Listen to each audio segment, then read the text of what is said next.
Tay stood at the entrance of the grand hall and felt his stomach twist. The room stretched before him like a cathedral made of light and metal. Hundreds of aliens filled the space, their bodies strange and beautiful in ways he had never imagined. Some floated above the floor. Others had too many limbs or no limbs at all. Their voices created a sound like wind through a forest. Speaking languages, his translator chip struggled to follow. He pulled at his formal uniform collar. Earth had only joined the Galactic Coalition 8 years ago. Tay was 26 years old, which meant he had been a teenager when humanity learned they were not alone in the universe. Now he worked as a cultural liaison, a fancy title for someone who explained human customs to aliens, who barely cared. The banquet hall was organized by importance. At the front, near the viewing windows that showed the stars, sat the powerful species. The Velian Empire, the Quinn Collective, the Mortith clans. Their tables gleamed with precious metals and hovered above the floor on anti-gravity platforms. In the back, near the service doors, sat the junior species. That was where Tay belonged. He started walking toward the back, weaving between tables. An alien with 6 eyes watched him pass. Another one, whose body looked like living crystal, turned away as if humans were too dull to notice. Tay kept his face neutral. He had learned not to show hurt feelings. Earth was the new kid at school, and new kids got ignored. Halfway through the room, someone grabbed his wrist. Tay stopped. The grip was gentle but firm, cool to the touch. He looked down and saw a hand that seemed almost human, except the skin had a faint silver shimmer, and the fingers were slightly longer than they should be. "Sit here," a voice said. He followed the arm up to its owner. Princess Yura of the Velian Empire sat in her chair like it was a throne, which it basically was. She wore robes that changed color with the light, shifting from deep blue to purple to something that had no name in human language. Her face was elegant, with features that seemed human but too perfect, like a statue come to life. Her eyes were the strangest part. They had no white, just solid gold from edge to edge. Velians were one of the oldest species in the galaxy. Their empire controlled 40 star systems. Their princess did not speak to junior species. She certainly did not invite them to sit at her table. "Your Highness," Tay stammered, "I think there has been a mistake." "My seat is—" "I know where your assigned seat is," Yura interrupted. Her voice was calm but carried weight. "I am telling you to sit here, beside me." The conversations around them died. Tay felt hundreds of alien eyes turn toward him. An alien lord with blue skin and horns like a ram stared at him with open shock. A floating jellyfish creature pulsed with what might have been confusion. Tay's face burned. He wanted to refuse politely and escape to the back of the room, but you did not refuse a princess. Especially not this princess. He slid into the seat beside her, trying to take up as little space as possible. "Thank you, Your Highness," he whispered. Yura did not respond. She turned to face the room again, her golden eyes scanning the crowd. The gesture was clear. She had made her choice. Anyone who questioned it could speak up now. No one did. Slowly, the conversations resumed. Servants brought food on floating trays. The dishes were arranged with care, each one suited to a different species' biology. Tay received a plate of protein and vegetables, modified to be safe for human digestion. Yura received something that glowed faintly and smelled like ozone. The alien lord with blue skin leaned forward. His name was Vrax. Tay remembered from the briefing files. A duke or something similar. "An interesting choice, Princess," Vrax said. His voice rumbled like distant thunder. "What prompted you to elevate this human to our table?" The way he said human made it sound like an insult. Yura cut a piece of her glowing food with precise movements. "Curiosity," she said simply. "Curiosity about what?" Another alien asked. This one looked like a bird made of smoke. Humans have no special traits. They are not strong. They are not telepathic. They live barely 100 years. What could possibly be curious about them? Tay wanted to sink into his chair and disappear. This was worse than sitting in the back. At least there, people ignored him. Here, they discussed his species like he was not present. Yura set down her utensil. She turned those golden eyes on Tay, studying him like he was a puzzle to solve. "Tell me about your home world," she said. "Earth, what is it like?" Tay blinked. Of all the questions he expected, that was not one of them. "It is normal, Your Highness. Oceans, continents, mountains. Nothing special. Describe the gravity. 1G? Standard Earth gravity? Which is?" Tay tried to remember the conversion. About 9.8 meters per second squared. Several aliens at the table shifted. Vrax's eyes narrowed. "And the atmosphere?" Yura continued. 21% oxygen, 78% nitrogen, traces of other gases. More shifting. The bird smoke alien made a choking sound. "Predators?" Yura asked. "Yes," Tay said, confused. "Many. Large cats, bears, sharks, snakes, some insects. Your planet has predators that hunt humans?" Vrax interrupted. "Well, yes. I mean, we are at the top of the food chain now, but our ancestors had to worry about being eaten." The table went silent. Yura smiled. It was a small smile, but it changed her entire face. "Fascinating," she said. Then she raised her glass in a toast. "To humanity, and to death worlds." Kang Tay did not understand why everyone was staring at him. He had answered simple questions about Earth. Now the entire table sat frozen, like he had confessed to a crime. Duke Vrax set down his glass with a heavy thunk. "Death world? Princess, surely you were joking." "I never joke about classifications," Yura said calmly. She gestured to Tay. "Continue. Tell us about your weather." Tay shifted in his seat. "Our weather? It varies by region. Some places are hot, some are cold. We have seasons that change throughout the year."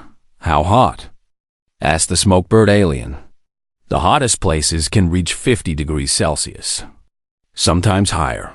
Several aliens made sounds of distress. "And the cold?"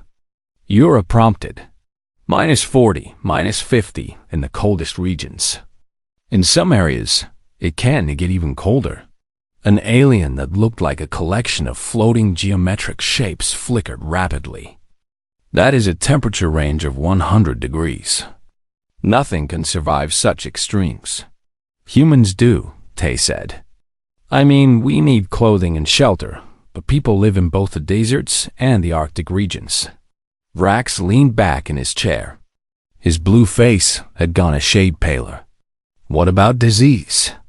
Surely a stable world would have eliminated most pathogens."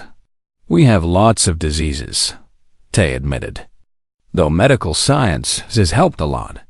Humans used to die young from infections and viruses. Now we live much longer." "How long?" the smokebird asked quietly. "Average is about 80 years. Some people live to be 100 or more." "On a death world?" Vrax whispered. "They live a century on a death world." Tay frowned. He looked at Princess Yura, hoping she would explain what was happening. She watched him with those golden eyes, a slight smile on her perfect face. "You seem confused," she said. "Let me help. The Galactic Coalition classifies worlds on a scale from 1 to 10. Class 1 worlds are paradise planets. Perfect temperatures, gentle weather, no predators, no diseases. Most species evolve on Class 3 or 4 worlds. Comfortable, but with some challenges." She paused to let that sink in. Class 9 and 10 worlds are called death worlds. They are so hostile that life should not exist there. Yet somehow it does. And that life becomes very, very good at surviving. Tay felt his mouth go dry. What class is Earth? 9, Yura said. Possibly 10, depending on which evaluator you ask. The words hit Tay like a physical blow. Earth was a death world. His home, with its blue skies and green forests and ocean waves, was one of the most dangerous planets in the galaxy. But he started, then stopped. It is just Earth. It is normal. To you, an alien with crystalline skin said, because you evolved there. Your species spent millions of years adapting to conditions that would kill most of us in days. Vrax drummed his fingers on the table. This is absurd. So humans come from a harsh world. That does not make them special. It makes them lucky to survive. Does it? Yura asked. She turned to Tay again.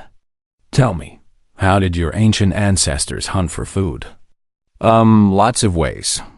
We used tools, spears, and arrows eventually. But before that, our ancestors practiced persistence hunting. Explain. Tay tried to remember his anthropology classes. Early humans would chase prey animals for hours, sometimes days. We would follow them without stopping until the animal collapsed from exhaustion. Then we would kill it. The table went silent again. This time, the silence felt different. Heavier. The smoke-bird alien made a sound like wind through a cave. You chased animals to death. Well, yes. Humans are not fast, but we can run for a long time. We sweat to cool down, which lets us keep going when other animals have to stop and rest. Sweet stars, someone muttered. Vrax shook his head. Endurance is not the same as sophistication. Humans may be able to jog for hours, but can they create art? Philosophy? Do they understand honor and culture? Tay felt anger rise in his chest. He had been quiet and polite all evening, but this was too much. Humans created music that makes people cry. We wrote poetry about love and loss. We built structures that lasted thousands of years.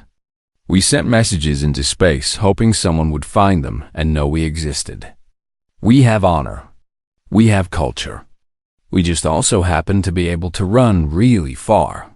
Vrax blinked. For a moment, he looked almost embarrassed.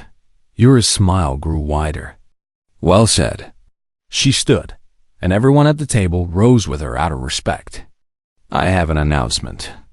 In 3 days, I will be leading a diplomatic mission to the mining world of Corvus. It is a disputed territory, and the conditions there are difficult. I am extending an invitation to Earth's delegation. I would like Liaison Kang Tay to accompany me. Tay nearly choked. Your Highness, I am not qualified for. You are qualified. Yura cut him off. In fact, I believe you may be the most qualified person in this room. She looked around the table. I am also inviting Duke Vrax to ensure fair witness. Vrax's expression darkened, but he nodded. I accept. Excellent, Yura said. She looked at Tay one more time, and her golden eyes seemed to see right through him. I will prove something to the Council. I will prove that Death World survivors have value beyond simple curiosity. And if you fail, Vrax challenged. Then Earth remains a junior species, and humanity continues to sit at the back of every important room. She raised her glass again. But I do not intend to fail. The feast continued, but Tay barely tasted his food. His mind raced with questions.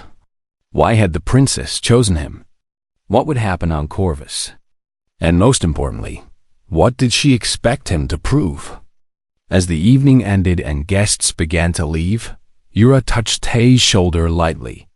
He turned to face her. You are wondering why I did this, she said softly.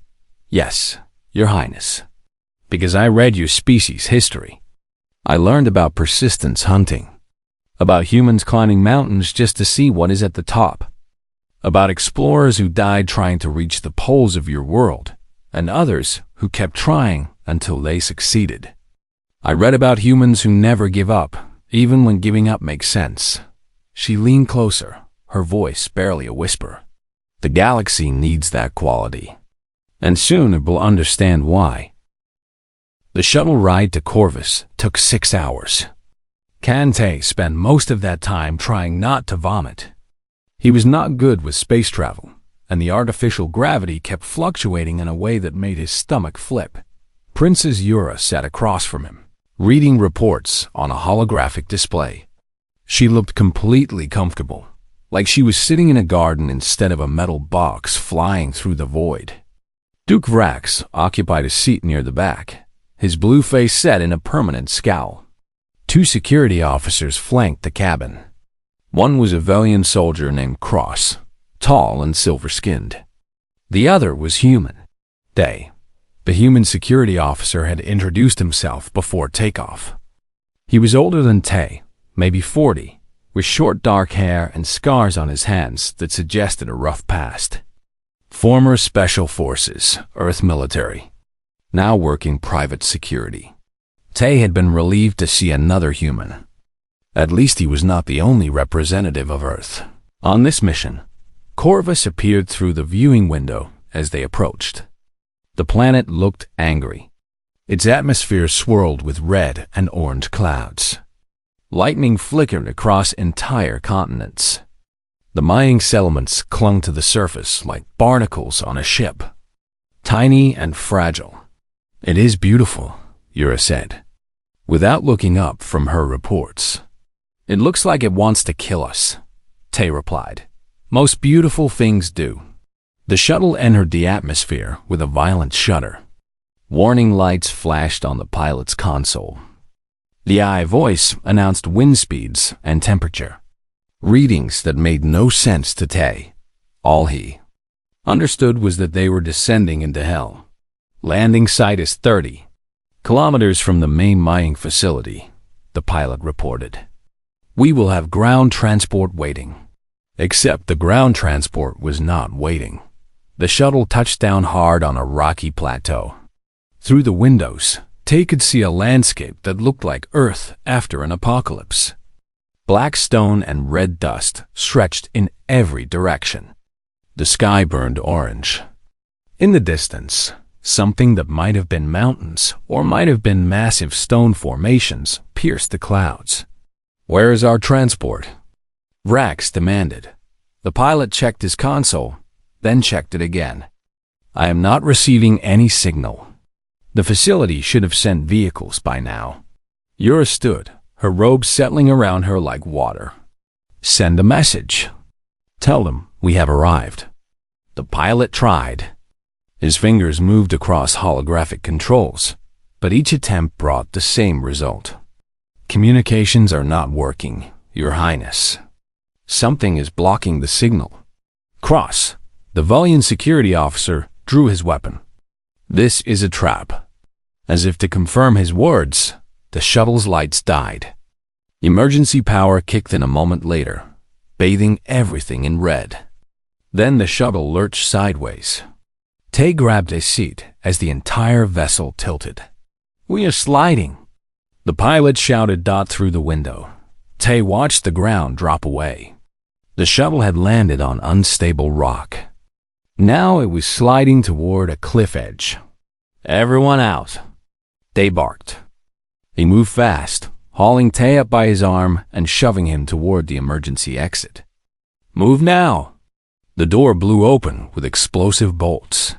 Heat rushed in, along with air that tasted like metal and ash. Tay stumbled onto the rock, his boots scraping for purchase. Hands pulled him away from the shuttle. Yura emerged next, then Vrax.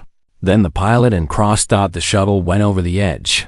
They watched it fall, tumbling through the air until it crashed into rocks below. Fire bloomed orange and black against the red landscape. "Wow," they said quietly. "That complicates things." Tay looked around. They stood on a plateau surrounded by cliffs. The temperature was easily 40 degrees Celsius, maybe hotter. The air burned his throat when he breathed. In the distance, something howled. It did not sound friendly. Yura's golden eyes scanned the horizon. We need to reach the mining facility. 30 kilometers on foot. In this heat? Vrax looked horrified. Your Highness, Velians are not built for extended walking. Our physiology is designed for high gravity, not endurance. I can make it maybe 10 kilometers, Cross admitted. Then I will need rest. The pilot was already breathing hard. I am not trained for ground operations. I can walk 5 kilometers, maximum. Everyone looked at the two humans. Tay swallowed hard. I did track and field in school. I can probably walk 30 kilometers, but it will take all day. I can do it, they said. His voice was calm, like they were discussing a casual hike. 30 kilometers is nothing. I have marched twice that distance carrying full gear. Vrax stared at him. That is impossible. No, Yura said softly. It is not. Not for them. She looked at Day, then at Tay. You will lead us. We will follow at your pace. Tay wanted to argue. He was a cultural liaison, not a survival expert. But looking at the assembled group, he realized something. The aliens were already struggling. Vrax was sweating through his formal robes. The pilot looked ready to collapse. Even Cross, trained security, seemed uncomfortable. They caught Tay's eye and nodded slightly. The message was clear. They were human. This was what humans did. Okay, Tay said. First, we need to find water. Then shelter. We will move during the cooler hours and rest when it gets too hot. It is already too hot, Vrax muttered. Then it is going to get worse. Tay pulled off his formal jacket and tied it around his waist. Stay together. Watch where you step. If anyone sees plants or animal life, tell me. Where there is life, there is usually water. They started walking. Within an hour, Tay understood why Earth was classified as a death world. Corvus was harsh, but it was no worse than the deserts back home. The heat was terrible, but humans had lived in terrible heat for thousands of years. The rocky terrain was treacherous, but humans had climbed mountains for fun. The aliens suffered. Vrax stumbled every few minutes. The pilot needed rest every kilometer. Even Yura, graceful and strong, was clearly struggling. Her silver skin had lost some of its shimmer. Day and Tay took turns scouting ahead. They found a cave system as the sun reached its highest point. Inside, the temperature dropped enough to be bearable. We rest here, Tay announced. We will move again when the sun starts to set. As the group collapsed in the shade, Vrax looked at Tay with something that might have been respect. You are not even tired, the Duke said. Tay was tired. His legs ached and his throat burned. But compared to the aliens, he looked fresh. I am from Earth, Tay said simply. This is what we do. Outside, something roared in the distance. The hunt was just beginning. Tay woke to the sound of breathing. Wrong breathing. Too heavy, too wet, coming from the mouth of the cave where they had sheltered. He sat up slowly. The sun had set, turning the sky from orange to deep purple. In that dim light, he could see shapes moving outside. Big shapes. At least 3 of them, maybe more. Day was already awake, crouched near the entrance with his weapon drawn. He held up 3 fingers, then pointed to different positions. 3 creatures surrounding their cave. Tay crawled over to him. What are they? Corvus hunters, Day whispered. Local apex predators. I read about them in the mission briefing. Pack animals. Smart. And they are not afraid of anything. Through the cave mouth, Tay caught glimpses of the creatures. They looked like someone had mixed a bear with a lizard and then made it angry. Each one was easily 2 meters tall at the shoulder, covered in armored scales, with jaws that could probably bite through metal. Can we fight them? Tay asked. Not without heavy weapons. Cross has a sidearm. I have a pistol. against 3 of those things in open terrain. Tay shook his head. We would lose. Princess Yura joined them, moving silently. Her golden eyes reflected what little light came through the cave. What are our options? We wait them out, they suggested. They will get bored and leave. One of the creatures roared. The sound shook dust from the cave ceiling. The others answered, creating a chorus that made Tay's bones vibrate. Or they will wait us out, Yura said. We have no food, limited water. They can afford to be patient. Vrax stumbled over, his blue face pale even in the darkness. This is madness. We should signal for rescue. With what? They asked. Our communications are dead. The shuttle is destroyed. No one knows we are in trouble. Another roar. Closer this time. One of the creatures was testing the cave entrance. Cross fired his weapon. The energy bolt lit up the night, striking the creature's armor. The scales glowed red, but did not break. The hunter backed away, snarling, but it did not run. They have armor plating, Cross said. He sounded scared. Tay had never heard a Velian sound scared before. Small arms will not kill them. We can hurt them, maybe drive them back, but not kill them. Tay's mind raced. They could not fight. They could not call for help. They could not stay here forever. The creatures would either get bold enough to enter the cave, or the group would run out of water and have to leave. Then, an idea formed. A terrible idea. An idea that felt wrong, but also felt right in a way that came from somewhere deep in his genes. We do not fight them, Tay said. We hunt them. Everyone stared at him. That is insane, Vrax said. Maybe. Tay looked at Day. You said they are smart. They are pack hunters. That means they can be tired out, right? Understanding dawned in Day's eyes. Persistence hunting. What is that? Yura asked. Tay explained, speaking fast. Humans used to hunt animals not by being faster or stronger, but by never stopping. We would chase prey for hours, sometimes days. The animal would run, then stop to rest. We would catch up. It would run again, stop again. We would keep coming. Eventually, the animal would be too exhausted to run anymore. These are not prey animals, Cross protested. They are predators. Predators can get tired too, Day said. He was already checking his gear, especially if they are used to quick hunts. They ambush, they kill, they eat. They are not built for marathon chases. Yura studied Tay carefully. This would mean leaving the safety of the cave. Walking into the night with those creatures hunting you. Not hunting me, Tay corrected. I will be hunting them. The plan was simple but insane. Tay would leave the cave and start walking toward the mining facility. The hunters would follow him.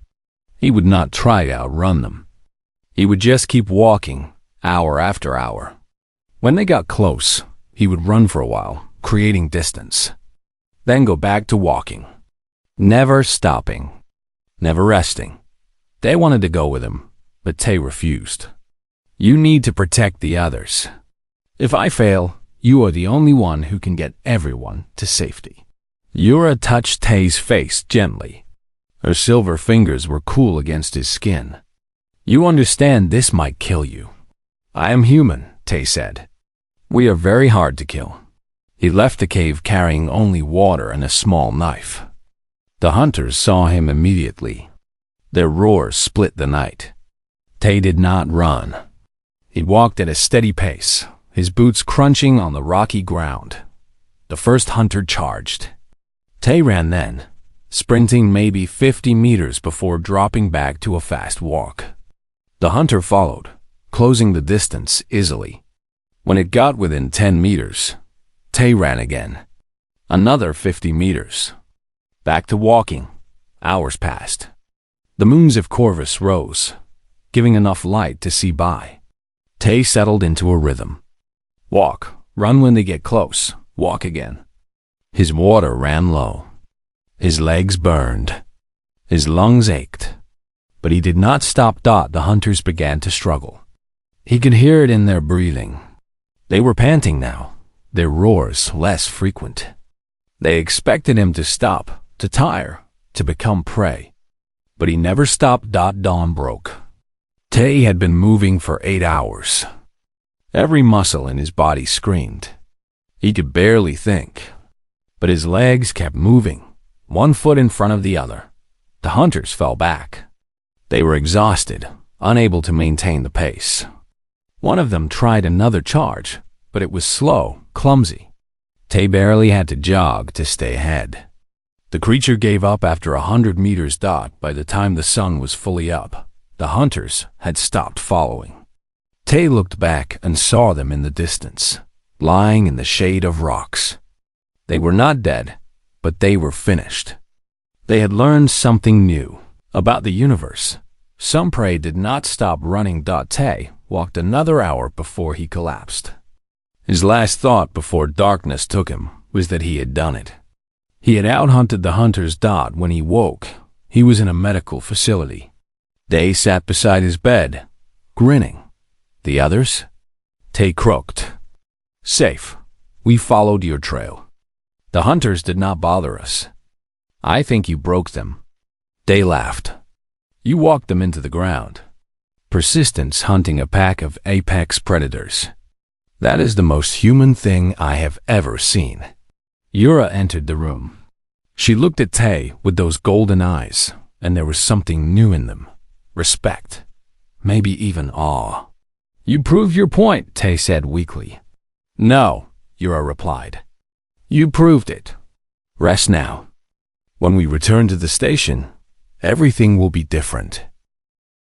The Coalition Council chamber was even larger than the banquet hall. It was a circular room with seats arranged in rising tiers, like an ancient amphitheater. Representatives from 40 different species filled the space, their various forms creating a tapestry of alien life. At the center stood a platform where speakers could address the assembly. Kang, Tay sat in the gallery with the other observers. His legs still ached from Corvus, though the medical nanobots had repaired most of the damage. Beside him, Day watched the proceedings with the calm expression of a soldier who had seen everything. In the front row of the human delegation, Ambassador Gia represented Earth officially. She was in her 50s, sharp-eyed and composed. Princess Yura stood on the central platform. She wore formal robes of state, deep blue that seemed to contain entire galaxies. Her golden eyes swept across the assembly. Honored Council, she began. Her voice carried clearly despite the size of the room. I come before you to propose a revision to the status of the human species. Earth has been a junior member of our coalition for 8 years. I believe it is time to elevate them to full member status with complete military partnership rights. The chamber erupted. Voices rose in a dozen languages. Translators struggled to keep up. Council Speaker Voss, a being that looked like living crystal, struck a tone that brought silence. Princess Yura, this is highly irregular. Junior species typically serve for 50 standard years before consideration for elevation. Earth has barely served a tenth of that time. I am aware of protocol, Yura replied. I am also aware that protocol exists to protect the coalition from species that are not ready. I am here to demonstrate that humanity is ready. Duke Vrax stood from his seat in the Velian section. Tay tensed. After Corvus, he was not sure if Vrax would support or oppose them. I witnessed the events on Corvus, Vrax said. His voice filled the chamber. I went on that mission expecting to prove that humans were unremarkable. I was wrong. Murmurs rippled through the crowd. Vrax continued. The shuttle was sabotaged. We crashed in hostile territory. The environment was a Class 8 death world. We had no communications, no transport, and no rescue. We should have died. He paused. We live because of the humans. He described the trek across Corvus, the heat that left most species helpless, the terrain that required constant endurance, the way Tay and Day had simply kept going when everyone else was ready to collapse. The most remarkable, Vrax said, was the encounter with the hunters. Local predators, apex species, each capable of killing any of us. 3 of them trapped us in a cave. The chamber was silent now. Every representative leaned forward. Liaison Kang Tay volunteered to lead them away. He walked into the night, alone and unarmed, except for a blade. He led those creatures on a chase that lasted 8 hours. Not because he was faster than them, not because he was stronger, but because he simply did not stop. Vrax's voice grew quieter but more intense. I watched through sensors as he walked those predators into exhaustion. They chased him. They tried to catch him, but he kept moving. When they rested, he kept moving. When they charged, he ran just far enough, then started walking again. By dawn, those apex predators were lying in the dust, too tired to continue. They had learned what it means to hunt prey that never stops. Someone in the back of the chamber whispered, "Persistence predators." The phrase spread through the room like fire. Persistence predators. Species that hunted not with claws or venom, but with endurance and determination. Council Speaker Voss leaned forward. This is impressive, certainly. But one demonstration does not justify elevation. What strategic value do humans offer the coalition? Yura smiled. I was hoping someone would ask. She activated a holographic display. Images appeared in the air above the platform. Star charts, fleet movements, battle reports.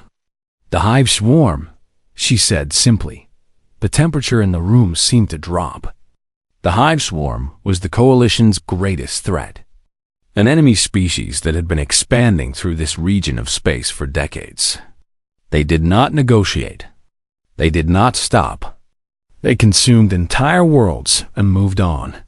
We have fought the swarm for 70 years, Yura continued. We win battles, but we cannot win the war. Do you know why? She looked around the chamber. Because the swarm never gives up. They attack, we defeat them, they attack again. And again. And again. They wear us down. They exhaust us. They are, essentially, persistence predators on a galactic scale. Understanding rippled through the assembly. To defeat an enemy that never stops, Yura said, we need allies who never stop. We need species with endurance, with determination, with the ability to keep going when logic says to quit. She gestured toward the human delegation. We need Death World survivors who spent millions of years learning that persistence wins. Ambassador Gia stood. The Valiant Princess honors us. But I must speak plainly. Earth is not a warrior species. We have had wars, yes.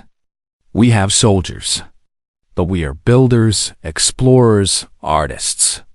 We joined the coalition seeking peace. I know, Yura said. And that is exactly what we need. Not warriors who love battle, but people who will do whatever is necessary to protect what they love. People who will walk through hell itself if it means their families survive. She turned back to the council. I propose full membership for humanity.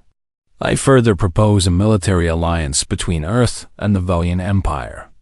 We will share technology, training, and resources. And in return, humanity will bring their greatest gift to our defense. The gift of never giving up. The vote took an hour. Representatives debated, argued, consulted with their home worlds. Tay watched, hardly daring to breathe. Finally, Council Speaker Voss announced the results. The measure passes. Earth is hereby granted full coalition membership, with all rights and responsibilities thereof. Furthermore, the military alliance between Earth and the Velian Empire is approved. The chamber exploded with noise. Some species applauded.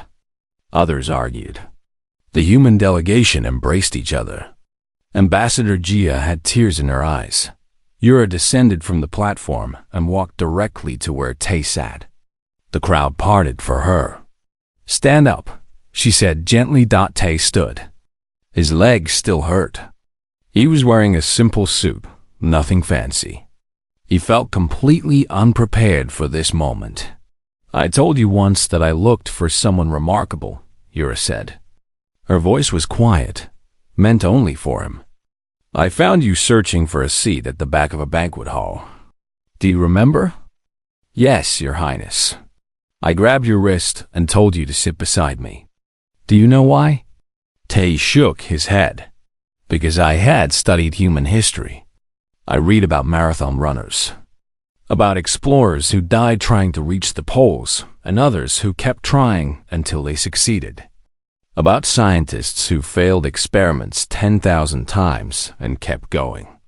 About ordinary people who did extraordinary things simply because they refused to quit." She smiled. "I read all of that, and I thought, this is what the galaxy needs. This is what we are missing." She took his hand. "I offer you a position as Earth's ambassador to the Velian court. You will help coordinate our alliance. You will be one of the voices shaping humanity's future among the stars." Tay thought about refusing. He was just a cultural liaison. He had barely survived Corvus. He was not qualified for something so important. But then he thought about the walk through the desert. The endless hours putting one foot in front of the other. The simple human truth that you did not have to be the strongest or smartest. You just had to keep going. "I accept," he said. Yura's smile widened. "Good, because the galaxy is about to learn what Earth already knows. Humans do not need to be the fastest or the strongest. They just need to be the ones still standing when everyone else has fallen." Ambassador Gia joined them. They right behind her. "We have a lot of work ahead of us," Gia said. "Integrating Earth into coalition military structures, establishing embassies, coordinating defense plans. We will manage," they said. "We are human. It is what we do." That evening, there was another banquet. This time, when Tay entered the hall, he did not look for a seat at the back. The human delegation had a table near the front, positioned among the major powers. He sat down, and Princess Yura sat beside him. Not because she was making a point this time, but because they were allies now, partners. "Tell me," Yura said, as servers brought food. "What will Earth do first as a full coalition member?" Tay thought about it. "Probably build a better shuttle. One that does not crash." Yura laughed. It was a beautiful sound, like bells in crystal caves. Around them, the galaxy continued turning. The hive swarms still threatened. Wars still raged. Problems still existed, but humanity had earned its place at the table. And whatever came next, they would face it the way they faced everything, dug one step at a time. Never stopping. Never giving up, because that was what humans did best.